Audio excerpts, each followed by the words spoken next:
What's up, everybody? It's the Digital World Podcast. I want you to notice here the 30-year yield because we're gonna keep monitoring this right throughout this entirety of what we see happening in the markets, because I do think we're coming to a point where we're gonna start seeing things occur uh, that often do in late stages of like housing markets.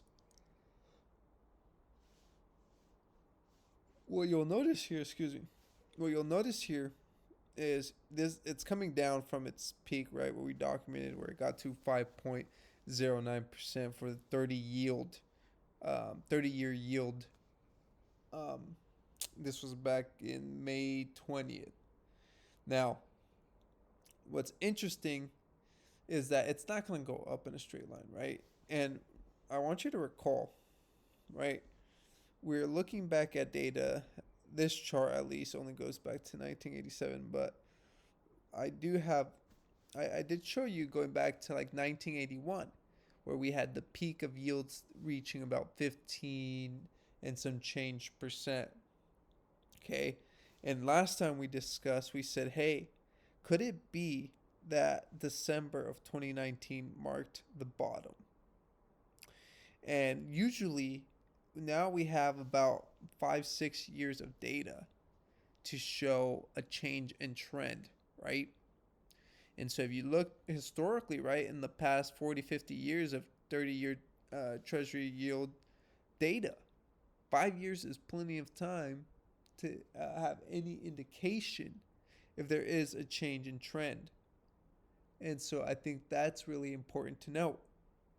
And um, my whole point is, when there's changes in the bond market, right, as far as trend changes, you're looking at multi decades of a trend.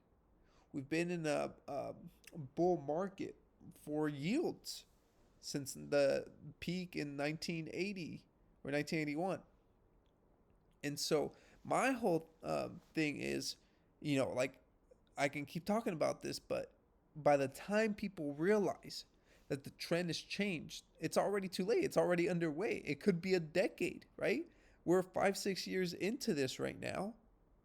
And what you're noticing is there has been a change trend. And what happens is, again, to keep it simple, right? Like for new people watching this, um, when you see the yields go up for these treasury bonds, the face value of the bond decreases, right? So the yield might be higher, but if you bought it, let's say you bought it here at the low for $1,000, now that same one could be worth $950. So you've lost $50 off the face value of that bond, right? So the reason I also look at this 30-year treasury yield bond is because there's a strong positive correlation with the mortgage rates. Um, and so when I see this go up, borrowing costs are going to go up. What I can show you here is the data from Freddie Mac showing you the U.S. weekly averages as of today, right? It's 6.89. That's the average in the U.S. for a 30-year mortgage rate. And so you ask yourself, man, um, if this keeps going in the direction it is, it could be that we see the borrowing costs for homes be more expensive. But in turn, what you can also see is that the value of the home start coming down, right? Because what has happened the last 5 years is you've seen exponential increases in the prices of homes. So much so that, I mean, I remember, you would get people having, you know, people bidding against each other, increasing the value of the home by more than what it was worth. It was insane. Okay, so now I saw Redfin post some data, and that data showed that there are about 3 times as many uh, people selling their homes than there are buyers, and that's insane. That's crazy. And so I'd have to verify if that is for a specific market or if that's just on average. It could have been a specific area. It might have been Florida, actually. I think it was West Palm Beach and Miami. They had 3 times as many sellers than they had buyers. So obviously, what that does is that puts pressure on the price, right? Like you have limited amount of buyers. If you want to sell your house, you have to compete for the best possible price. And I think that's what needs to happen is the prices need to come down.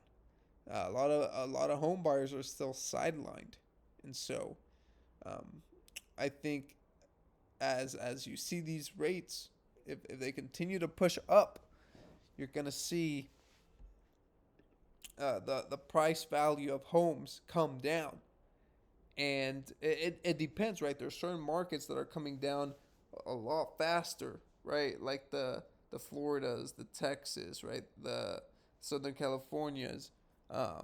You'll be able to find more affordability in the Texas and Florida areas than you would in the Southern Californias. But those like metro areas, they're coming down quick. Um, and so, uh, like I said, in Miami and West Palm Beach, Redfin came out with that data showing that there are 3 times as many home sellers than home buyers. So we need to monitor this trend. Again, this can play out over a long period of time, right? So people, if they're expecting something to happen instantaneously, it's not going to happen that way. And I think that if you listen to the Fed speak, right, they're holding interest rates higher for longer. Until that changes, we're still going to be in the same boat. What are the chances that if what are the chances that they increase rates, right? Um, not saying that they will, but what if they do? Right now, we're stuck between, I believe, that 4.5 to 4.75 area, and they've held steady. So, makes you wonder. Um, I have seen uh, homes coming down in prices in my local area. Um, However, there's still what you're gonna see. Each market is different.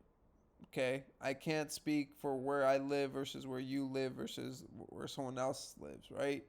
I'm trying to give you a general sense of it, and that's why I'm curious. Like, um, based on where people are living, comment. Um, Let me know what you guys are seeing.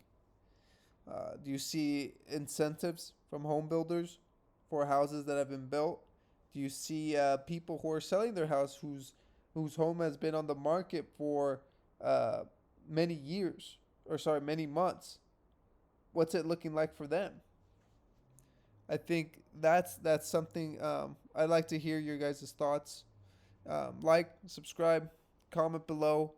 This is a trend that as it continues and it progresses, a lot of people will start catching on, right? And my whole goal is to be able to spread that knowledge, right, to everyone, and then that gets spread to other people. Because I think if you have a basic understanding of where things are going, you can plan as best you can for you and your family. So, thank you for watching. Like and subscribe to the channel. This is the Digital World Podcast, and I'll see you in the next episode.